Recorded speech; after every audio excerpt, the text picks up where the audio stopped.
Құмар ойындарға тәуелділіктің эмоционалдық салдары. Құмар ойын адамды бірінші кезекте эмоция арқылы ұстап қалады.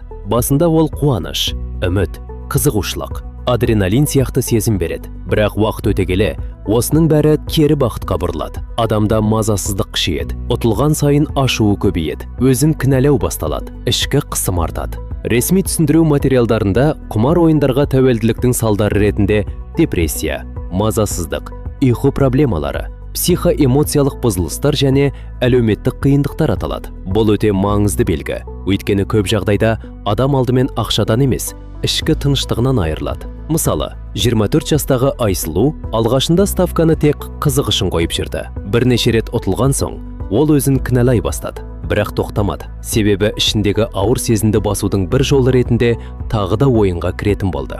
Бұл тәуелділіктің ең қауіпті тұстарының бірі. Адам мәселенің себебі болып тұрған әрекетті уақытша жұбаныш сияқты қолданады. Ұтылыс болған сайын көңіл-күйі түседі. Ұтса да ұзаққа жетпейді. Себебі жеңіс уақытша, ал ішкі мазасыздық тұрақты болып қалады. Эмоциялық салдардың тағы бір қыры, адам өз-өзіне сенімсіз бола бастайды. Бұрын белсенді, ашық жүрген адам тұйықталып кетуі мүмкін. Кейбірі жақындарына дөрекі жауап береді, кейбірі үндемей кетеді, кейбірі ұсақ нәрсеге шамданады. Бұл оның мінезі өзгерді деген сөз емес, бұл ішкі қысымның күшейгенінің белгісі. Сондықтан жақын адамның көңіл-күйі жиі құбылып, ол бұрынғыдай қуана алмай, үнемі шақшаңқы, мазасыз, ашушаң болса, оған жай ғана өзімді қолға ал деу жеткіліксіз. Мұндай кезде мәселенің түбінде құмар ойынға байланысты эмоционалдық күйзеліс жатуы мүмкін. Ең дұрыс шешім оны ерте байқау және жалғыз қалдырмау.